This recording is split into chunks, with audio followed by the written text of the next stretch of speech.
天哪，原来不同的呼噜声还能代表不同的身体状况呀！电钻式和正唇式打呼噜。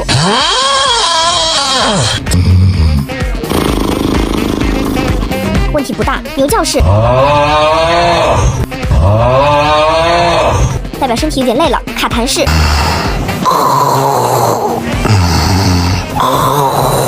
需要少吃点糖。若是断气式